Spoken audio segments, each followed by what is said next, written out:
this is AJ from the Backstreet Boys, and you're watching the So, last time I put a bunch of video games on a big wheel, it was to talk about RPG Maker horror, which is kinda niche, but it's a rich vein for really cool little games, and I thought it'd be interesting to talk about how simple a horror game can be while still maintaining enough sauce to be effective. And when I tried to think of other categories that could fit the same description, my first thought, for some reason, was the Nintendo DS. It's hard to overstate just how ubiquitous the Nintendo DS was. There was a point in the mid to late aughts where pretty much every kid in America and Japan had one of these fucking things in their pockets. The system's aesthetics were just impeccable, and the popularity of it made it the dumping ground for a bunch of weird little games. The tech of the DS is at the perfect level to me, where you can do a bunch of stuff with it, but there's still enough limitations that developers had to get creative. There's just such a vibe to the look and sound of so many of these games that I would love to see all the horror stuff you could do on this thing. But then I bought this at Walmart, and it has 14 slots on it, which is way too many, so I filled it with a bunch of other handhelds too. I'm going to put this down now because it's really heavy. I was never a big handheld guy, so a lot of this is going to be new for me.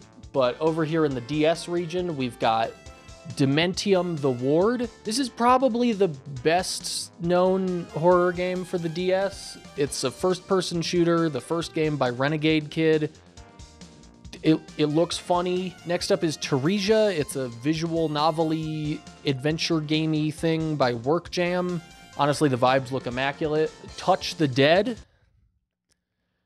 If I roll this, I'm going to jail. Next up is Nanashi no Game, or The Nameless Game. This might be the actual best-known horror game on the DS, even though it never officially got translated. It's a visual novel by Epix with a story like The Ring, except instead of a cursed VHS tape, it's a Dragon Quest type video game that you actually get to play. And then, you know I had to include my boy Simple DS Series Volume 32, The Zombie Crisis, on this shit. It's the most important franchise in gaming, and the only other Simple Series game on DS that's a horror game is an untranslated visual novel. Now over here on the 3DS, we've got Creeping Terror, which is a side-scrolling horror game by Mebius and the Nikatsu Corporation. I'm gonna be real with you, I think this looks rad as hell. I might rig the wheel in this direction, but you'll never know. Then we've got the Starship Damri. It's a first-person adventure game by Level 5. I know basically nothing about it, but it does give me Echo Night Beyond vibes, so. Then there's Spirit Camera by Koei Tecmo. It pretty much just looks like Fatal Frame, but using the AR on the 3DS. Then over on the Game Boy Color, we've got Alone in the Dark, The New Nightmare, which is a port of a pretty average survival horror game by Infogrames, but like, look at it. Infogrames. It's not Infogrames. Fuck you. Then there's Resident Evil Gaiden, which is a Game Boy Color spin-off developed by M4, the creators of Ants World Sports.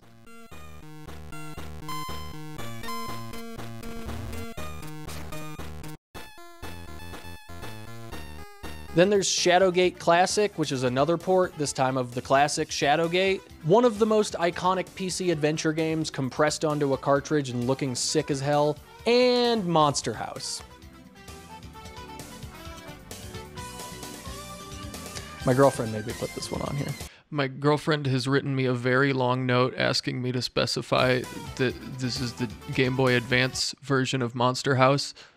So please keep that in mind or I will be killed. Then over in the little PSP annex, we've got Corpse Party, which technically didn't debut on the PSP. Fuck you. What the hell? Oh, there's no way I'm rolling Corpse Party. Then over in the little PSP annex, we've got Corpse Party, which did technically come out over here first as a PSP game. Team Grease Grease, Mages, and 5PB bring you A Problem, and Silent Hill Origins, because I hate myself. I'm gonna spin this thing 3 times. I really don't want to get. There's some of these games I really don't want to get. Here we go. First spin.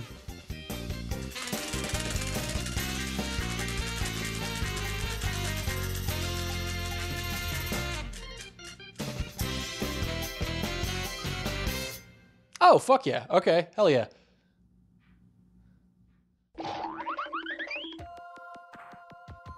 I'm gonna be honest with you, I've been calling this game Teresia for pretty much the entire time I've been playing it. I don't think that's how it's pronounced. At this point, I'm like 80% sure it's Teresia or Teresia. Teresia? I'm very fragile, so if I do get it wrong and you yell at me in the comments, I will cry. So there's a handful of different types of horror, right? There's scary, those are the games that make you go, ah. There's creepy, those are the games that make you go. There's haunting, those are the games that make you go. Oh. And there's spooky, those are the games that make you go. Ooh. Most games are some combination of these, and if you looked up spooky creepy in the dictionary, you would get nothing, but I think Teresia is a pretty good example. It's part visual novel, part adventure game, and the story is split into two parts. I went to college. You have to play Dear Emil first, and it's pretty long by itself, so I'm mostly gonna show stuff from that. The game starts like a nightmare. You stumble to your feet in a cold room with no anything, no knowledge of how you got there, no memories to speak of in general. You have exactly one shred of information, one spark illuminating the inside of your mind against the backdrop of swirling clouds that is your character's amnesia. And that's that you're a white woman. The game is separated into 2D and 3D sections. 2D is where you do the traditional point and click stuff with separate look and touch cursors. And 3D is where you explore and map out floors of the dungeon with controls that are pretty much a dungeon crawler. The art in this game is really, really fantastic. The 3D stuff is super crunchy, and the way it scales when you get closer to it is just mwah. Games that look like this or the King Kong DS game are flawless visually. You'll never convince me this isn't the peak of computer graphics. I really can't emphasize enough how great these backgrounds look. For a game that takes place almost entirely in an underground facility and has dozens and dozens of backdrops that are functionally just concrete dungeon room, I remember almost all of them. They're expressive and painterly, but also so detailed for the resolution of the DS screen. They make every pixel count. Every pixel. Great! And those compressed ass cutscenes. I'm sorry, what does that say?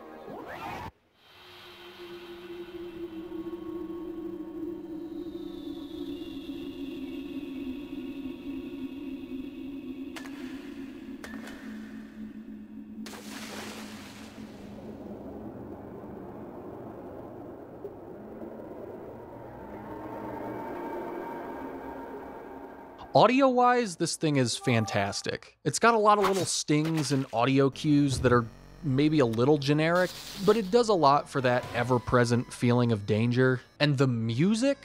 When I say this game is spooky,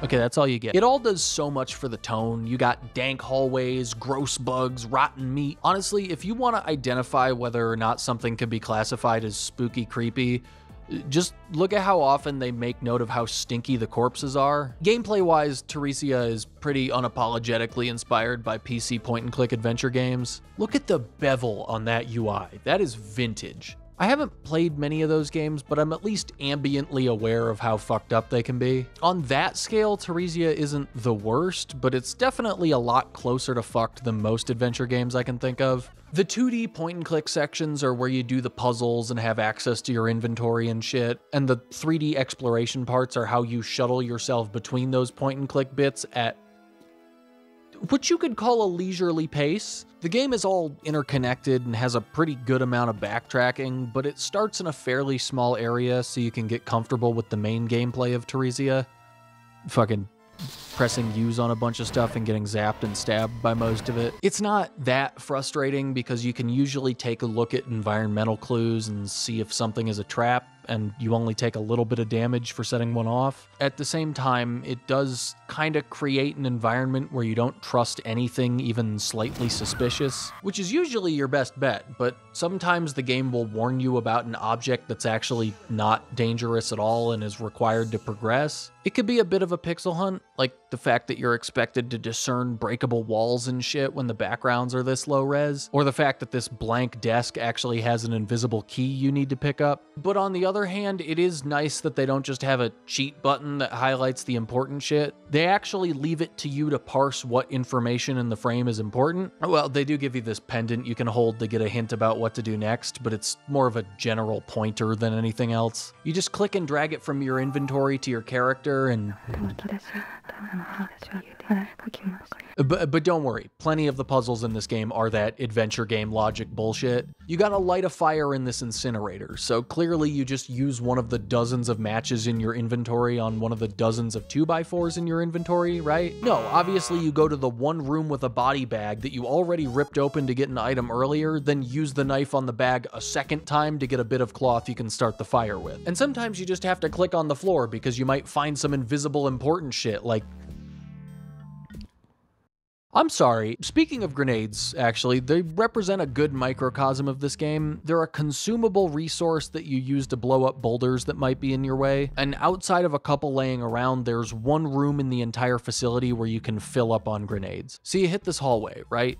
You blow up the boulder in your path, which means clicking on the boulder from exploration view, slow fading into point and click view, so you can drag the grenade over the boulder, watching an unskippable cutscene of the grenade dropping on the ground. Then your character has some dialogue about needing to move, so you press the back button, which triggers a second unskippable cutscene of the grenade blowing up, but there's another boulder behind the first one. So repeat every one of those steps, blow that one up, then there's another one behind that. Now you're out of grenades because you can only hold a maximum of 2 at a time. So go backtrack down the map to the room where you refill your grenades, then come back. It's not that far, right? So it's not that bad, but I do want to remind you that you are moving at this speed the entire time.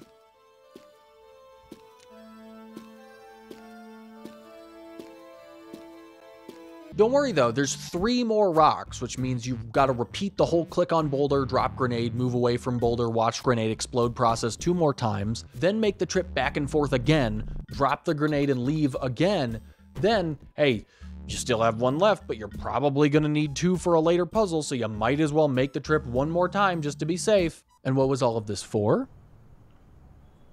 A calendar that says Frasier on it. But even at its worst, this game is still more sensible than, like, Arrival in Hell or Mystery of the Druids.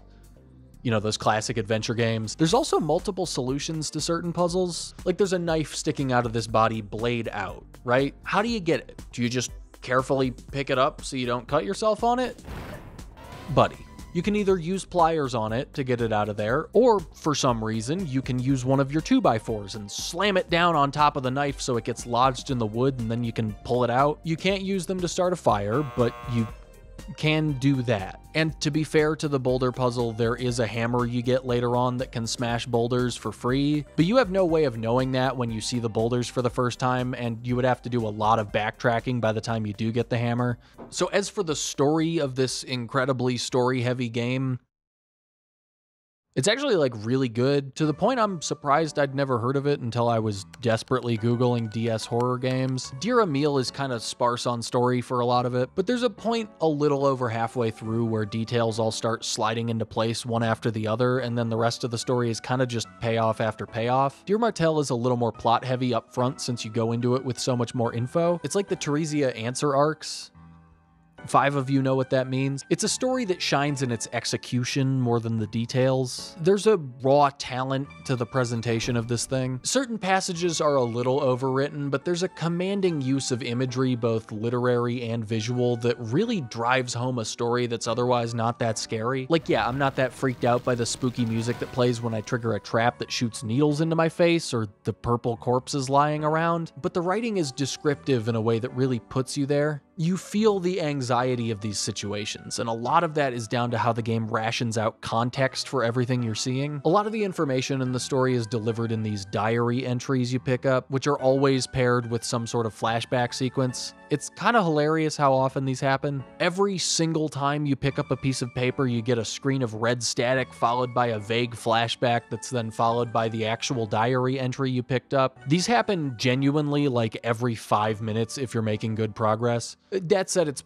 probably preferable to hour-long stretches without any story outside of, what does this do? God, shit! Characters are pretty well-defined in these little text dumps, and I like that they tend to avoid the thing that most games with text and audio logs do. You know, that thing where the notes form a linear story about a particular person, and then at the end of their story, you always find their body. Theresia doesn't really do that. You'll find a random corpse lying in a gutter somewhere, and your character will clutch her head and go, "Ooh, I think I remember this guy." But you'll keep finding extremely important characterization about dead bodies you saw in the basement like 5 hours ago. And the game knows how to use that to hurt you. Without getting into it too much, Dear Martel's increased focus on layered characters really just takes a sledgehammer to your gut on details you might not have thought that hard about previously. The writing's also really tactile in a way.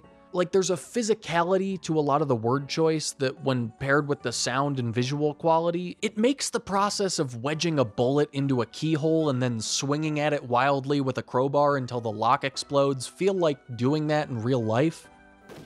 Not that I've ever... I joke about the slapstick of your character getting hurt, but the narration really does not let you forget how fucked up you are. You don't get to see your character, but the way the game describes her limply dragging herself around, the way the open air makes the cuts all over her body sting, it really paints a picture. Okay, I'm gonna spoil Dear Emil now. It's not gonna take long, but if any of what I've said sounds interesting to you, I would really recommend it. Maybe with a walkthrough. There's a plague called epicari. It makes people act violent and lose their memories. The facility you're in was used to hold civilians and doctors for their safety, as well as a prison and torture facility. As you go along, you pick up journal entries suggesting that you were particularly sheltered here. You read about the few people you met, like a priest who was murdered, or a small boy who was kind to you before being murdered, but all of these memories kind of converge around a single central figure, which is a woman known only as Mother, who ends up being your mother. You uncover memories of her girl bossing her way through, killing children. You are Leanne Theresia. That's not me doing a Sans Undertale thing, that's literally your name. Your mother is Emil Theresia.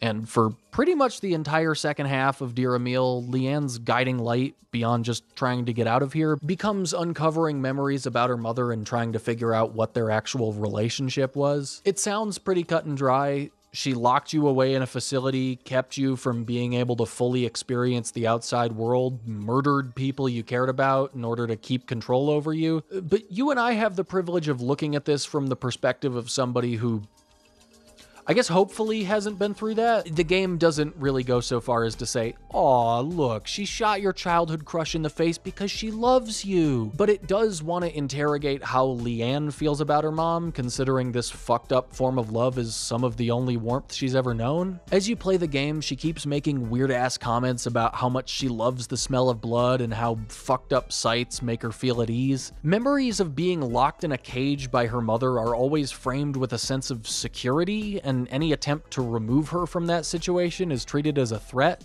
She's obviously got some deep-seated issues and a long healing journey ahead of her if she ever escapes. But I like that the game doesn't spend too much time philosophizing on whether or not that's, like, bad, because it probably is, but we're here now. This is how your brain works, so we might as well uncover the last of our memories in order to figure out what's making those synapses fire. I adore the moment where, after hours of wandering through the dungeons and finally a cathedral with actual sunlight pouring in through the windows, you enter a room with a white-haired body laying face down on a desk and the music cuts out. After it fully washes over Leanne that she's looking at her mother's corpse, she gets mad. She starts swearing and stomping around because she just got 500 needles shot directly into her fingertips on some grand journey to figure out who her mother was and where she went, uncovering details about this woman who was a big fucking deal, responsible for not only Leanne's abuse, but the torture and death of so many people. And then she just finds this rotting corpse pathetically slumped over a desk. The thing I said earlier about not putting a lot of emphasis on the bodies you find makes it hit a lot harder when they actually do. Theresia isn't the deepest story in the world. I mean, the pendant you get from your abusive mother is a heart covered in barbed wire. It's not the most subtle symbolism, but moments like these are what the game is built on. It manages to assemble a really compelling narrative that thrives on the little details more than big mysteries, which usually aren't that hard to predict. By the end of the game, you find out that you lost all of your memories because of Epicari, and that the traps everywhere were set by your mother to keep you locked away, but also to defend you from men who wanted to come in and kill you. And she's the one who left the diary passages everywhere so you could eventually regain your memory and escape. Did she do the hallway full of boulders? End of spoilers. Dear Emil is the first part of a two-part narrative that leaves a lot of questions unanswered, but it also stands on its own because the focus is purely on your character's story. There's a complex narrative with a lot of shit going on, but grounding it in this more contained personal storyline makes the delivery of a lot of that exposition feel more natural. And because it's filtered through Leanne's point of view, a lot of those tertiary details aren't that important, but those tertiary details do come into focus in Dear Martel. I'm not going to get into it other than to say it deals mostly with the events leading up to Dear Emil, but it does still maintain a pretty intimate core story that grounds you in its more complicated plot. So yeah, Teresa's kind of great. I'm honestly not 100% sure why they never remastered it for Steam or something, but at the same time, I guess for the purposes of this video, I'm glad they didn't. I've done it. I've played the game.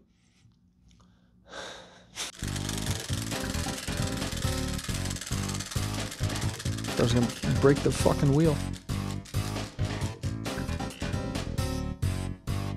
Fuck yes! All right, let's go! Hell yeah! I got both of the games I wanted. No, I didn't want Monster House. So, Creeping Terror is pretty much just an RPG Maker game, specifically in that desert, nightmare, mermaid, swamp sort of territory, which is to say some Midnight Society bullshit. Oh, Jesus! Meaning Creeping Terror follows a very standard horror setup, a bunch of high schoolers with no cell phone reception checking out a rundown old mansion and filming it for TikTok or some shit. Your character is Arisa, a Japanese transfer student who's shy and nice and pretty much the same human being that every Japanese horror protagonist is. Your friends are my boy Bob, proprietor of Streaming with Bob, a game developer in 2017's idea of what a YouTube channel is. He's the reason everybody's here filming some shit that's almost definitely gonna get them all killed. And he's also the reason Arisa's wearing a Japanese school uniform for the cliques. I know I called Bob my boy, he's not my boy. Then there's Emily, Arisa's friend and part of her host family while she stays in, I guess, the US, it's not really specified. Her personality is girl. And lastly, you got Ken. He's the male love interest in a horror story, so he's cool and he nods along with Bob's horny bullshit, but every once in a while he'll be like, hey man, come on. And that's how you know he's the sensitive one. So this group of idiots tries to do a Blair Witch project in this old house, but the floor gives out and drops Arisa into the caves below the mansion, and that's where the actual gameplay starts. The gameplay is a lot of exploring while managing the battery on your phone flashlight. The puzzles are simple. You generally just do a sweep of every floor and occasionally find a key or something that could be used in a previous area. And you'll know exactly where that is because the game directly tells you where to go next. Then you run into the killer whose weapon is an oversized gardening tool and you realize it's Clock Tower. It always comes back to Clock Tower. That shit is omnipresent. But it's a side-scrolling adventure game with a mansion to explore and endings that change based on how many of your friends survive, and way too long animations of your character walking over to open a door so that every chase is like, oh fuck, oh god. All right, just give me a second. All right, and that door is locked. Where were we? Oh Christ, you avoid the stalker by mashing a button, which gets harder with Yeah, it gets harder the more damage you take. You fucking suck. The game is split between the caves, the mansion, and a spooky hospital in the woods. They all have the same stalker, but there are some specific hazards and considerations to be made for each one. Bats you gotta throw rocks at, enemies you gotta throw rocks at. Exploration in Creeping Terror isn't as involved as like Teresia, but there's more backtracking than your typical Clock Tower like. The house and the hospital are both more interesting to look at than the caves, so you get to appreciate the graphics a little more once you get through the tutorial. Something about the way this game looks just does it for me. It's got sort of a papery thing going on with the tweened animations and the faceless character designs. It also has a soft color palette and a vignette that makes it feel less horrifying and more cozy, like I'm pulling up the blankets to get ready for a scary story. This art style and the 2D sprites on 3D environments are like prime 3DS graphics in my mind. Everything from that era looked soft and had like a drop shadow on everything. The music is also pretty solid. It's nothing super original, and this song kind of sounds like doo-doo music when it's coming out of the 2DS speakers. And when I looked online for any trace of this game's soundtrack, I kept getting redirected to the music for a sci-fi visual novel called Universal Nuts,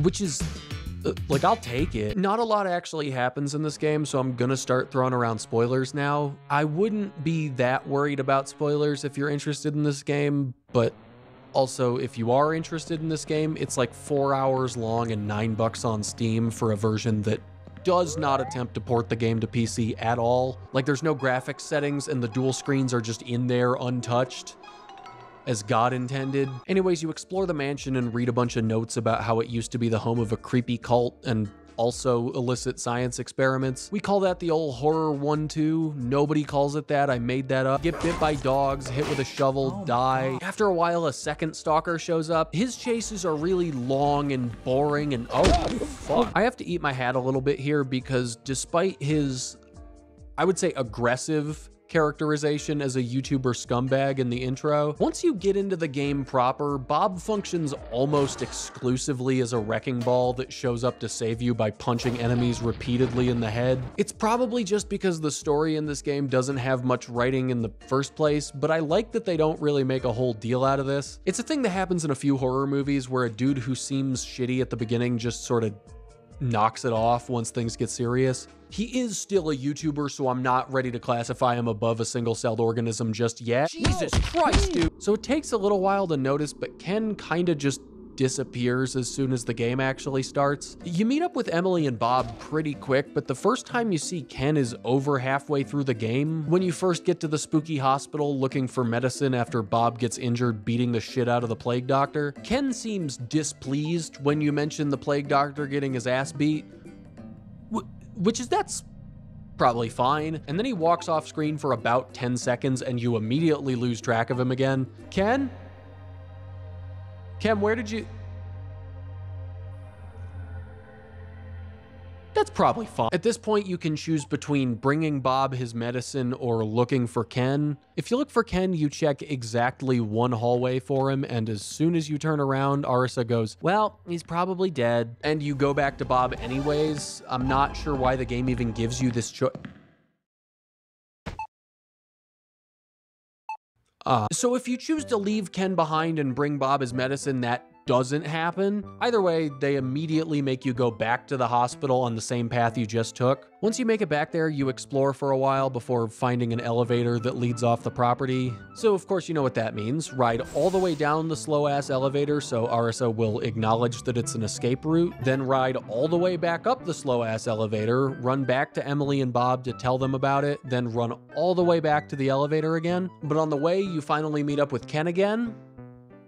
He doesn't, like, say anything to suddenly give himself a personality. He's just here now. On your way out, there's one more chase sequence.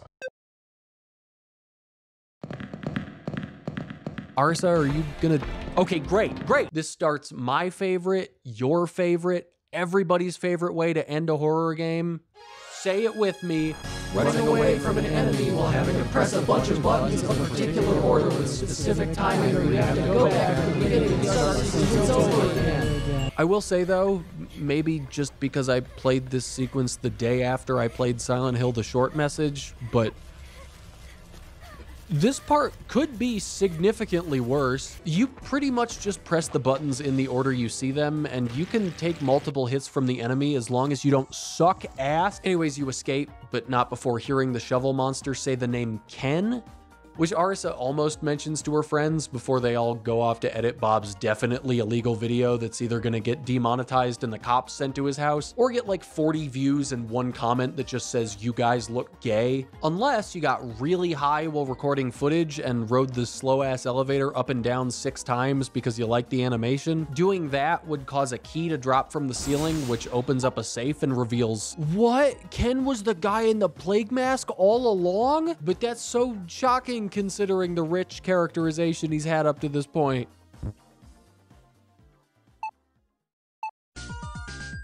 So you do all the same stuff, but instead of meeting up with Ken before the final boss, you tell Bob and Emily that Ken's like a real weirdo, like just completely fucked, and then you run into him in the Plague Doctor outfit as you make your escape. He wants Arisa all to himself, and I really don't like how much he's throwing around the word scum. That gives off bad vibes. Like, so does murder, but anyways, Bob holds him off in what I can only assume is a beating so embarrassing for Ken that the game opted not to show it. Then Emily trips exactly once and is like, just go on without me, I'll only slow you down. For some reason. And then you have the most intense final chase of all time.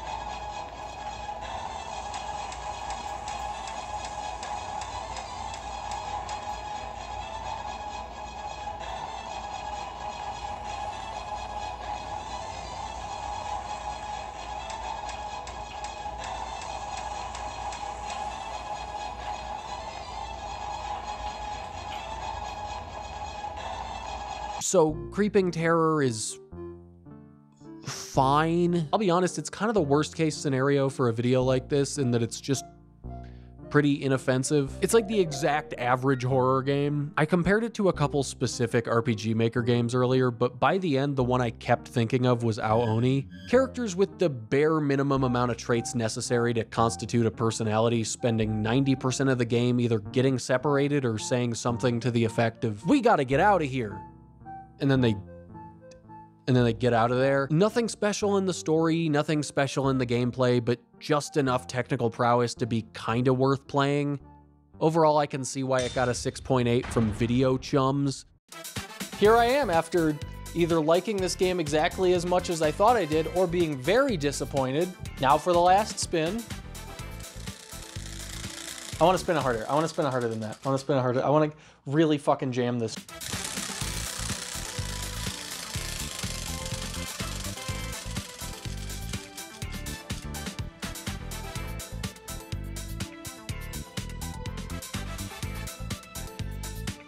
I kind of want to re-roll that. Touch the Dead. The fuck out of here. Uh-oh.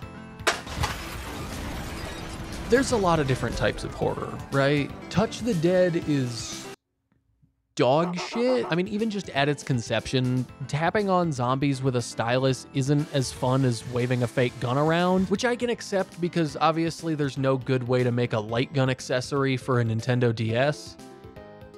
I would play the shit out of that, but no company is that woke. But accepting that, at its core, Touch the Dead is still just, you know, maybe I just suck, but my breaking point was the second level of this game. It's this escape sequence through the sewer where zombies are flying past the screen. You have so little margin for error in certain parts of this. And some enemies just won't hit you, but they'll be standing directly on top of other enemies that will. So you have to plow through a bullet sponge enemy just to hit a different enemy occupying the same pixels as it, all within the space of about a second because the draw distance is completely fucked. Then after a solid 5 minutes of that, you hit this ladder where, God forbid, if your health is low, these falling guys will one-shot you. And there's too many of them to not reload, which there's barely enough time for. And if a single one gets through your defenses, it covers most of the screen, which means you're now unable to hit any of the monsters behind it. And no, there's no health pickups here. And yes, if you die, you go back to the beginning of the escape sequence at the start of the level. Fucker!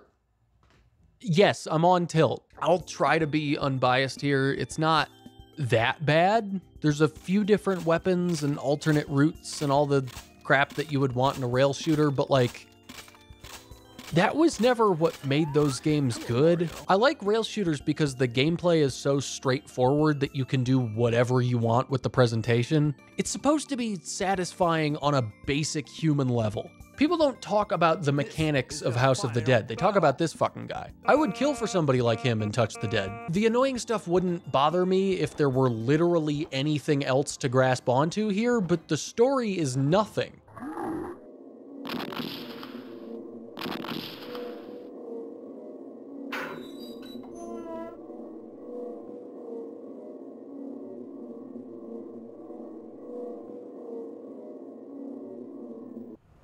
I'm gonna go spin the wheel again.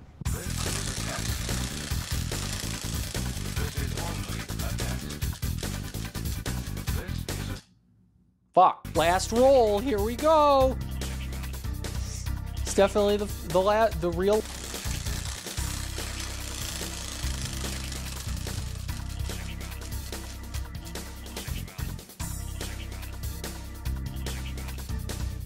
Ass. Ass. So I probably don't need to tell you what Alone in the Dark is. Alone in the Dark is a 2005 film starring Christian Slater as Edward Carnby and Ryan Drescher as Young Boy. It features iconic moments like main character in a spooky horror movie makes this face the entire time. Main character in a spooky horror movie does a flying kick from a lying down position. Main character in a spooky horror movie shoots through ice to kill a man. Also, I think there might have been a video game at some point. I've poked around at the original Alone in the Dark, mostly because vibes-wise, it's one of the most perfect pieces of art I've ever seen. And I tried really hard to like the reboot. I guess I gotta specify the 2008 reboot now. But I only played a little bit of the PC version of the New Nightmare, which came out at that magical time when every game had like 8 SKUs for some reason. I remember playing it on my laptop at school, and my main takeaway being it was kind of broken and not very fun to play. So I've got high hopes for a Game Boy Color port. Honestly, this opening is kind of cool. Not like story-wise, it's the most basic. Your friend was murdered. I want to investigate the fact that my friend was murdered. Okay, I will help you in investigating the fact that your friend was murdered. But the art is, well, I like it. And the music is just 2 notes back and forth, but every time you advance a screen, it'll shift down, sort of creating dynamic music. That's a level of care I wasn't really expecting from this weird fucking thing. And moving around is pretty smooth. Look at the way he scales as you get closer and farther away. Okay, that seems too small. I might not be a big fan of the main version of this game, but I do have to admit the backgrounds are fucking awesome. They do that thing where they're technically pre-rendered, but they still react to lighting, which creates a really cool visual effect. The backgrounds on the Game Boy Color port are honestly sick as hell. They're a compressed nightmare, but there's a lot of texture to them. They're really evocative, and they achieve that with an extremely limited color palette. It captures the mood of the original backdrops without just being downscaled screenshots. That's not to say they aren't repurposed areas from the main game, but the perspective is slightly different, and they change the context around those backdrops to make something completely different. The music is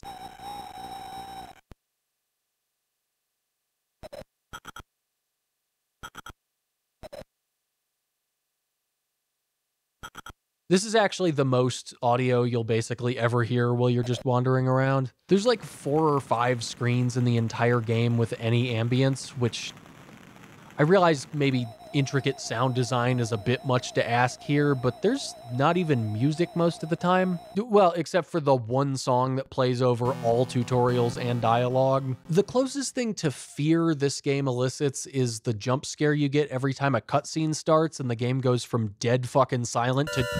The combat is pretty simple, you just move and shoot. It's pretty much identical to hunting an Oregon Trail, except you just have to trust that the auto-aim isn't gonna fuck you over. I'm honestly a little surprised by the fact that these fights don't just happen in a featureless void. There's actually props, and the area that you fight in has a few different permutations based on what part of the game you're in. There's actual considerations that have to be made for obstacles and shit.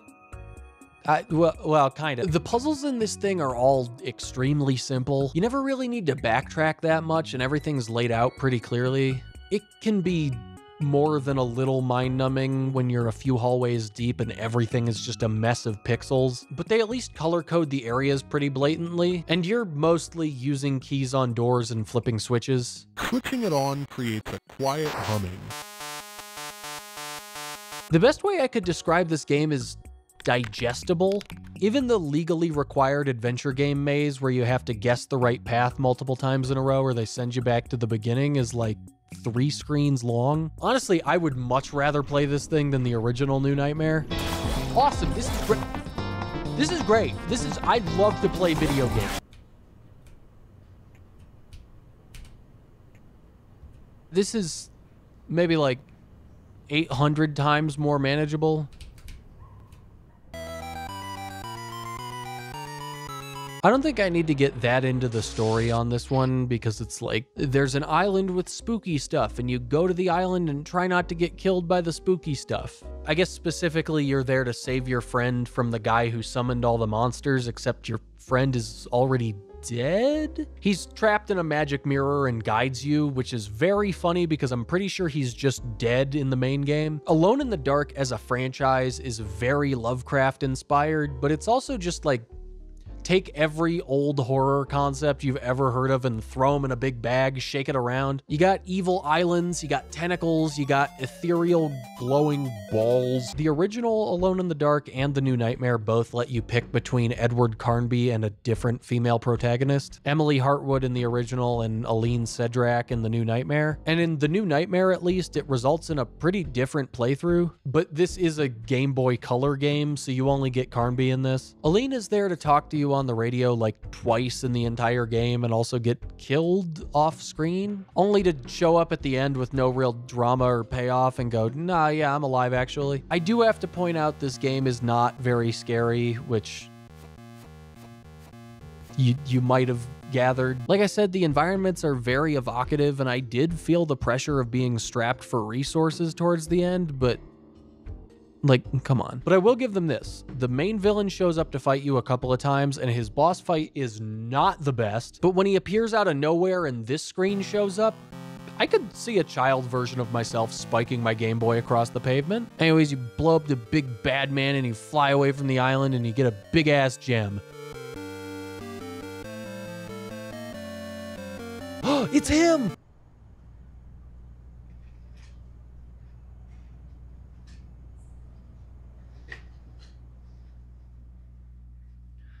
Shit. So that was the wheel. Didn't get Monster House, but they can't all be winners, right? So what was the best game of these? Teresia, obviously. Why would you ask that? Are you stupid? Like I said, I'm a little sad it never came to different consoles because it's so good, but it being such a DS game is kind of what makes it special. When I originally set out to make a DS horror video, I did not think I would find something that would capture so much of what makes that console so cool. The worst game was the one I skipped. Jail? I don't want to get hyperbolic about how bad it is, as if it's the worst game ever made. A diarrhea dookie shit, but it's very nondescript. There's nothing that really stands out about it. I'm glad I got a decent spread though. I wasn't sure how much I was gonna have to choose from because I don't typically associate handhelds with being scared. I mean, the most traumatizing experience I ever had with the DS was when I put my Nintendogs up for adoption and they do that animation where they sadly hang their head. It was fucked up. So check out Teresia and let me know if you've played any of the other games on the wheel and if they're any good. Also, if you have any ideas for other types of games that I could throw up on the wheel, let me know, because I'm really trying to put off the wheel of Roblox horror for as long as possible.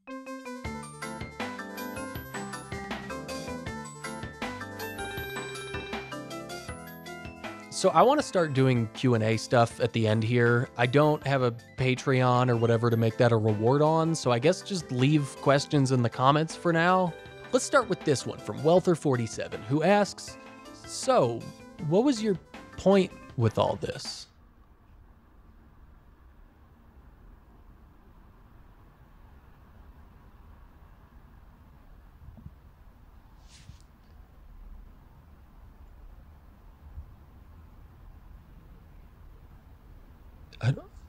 I don't know.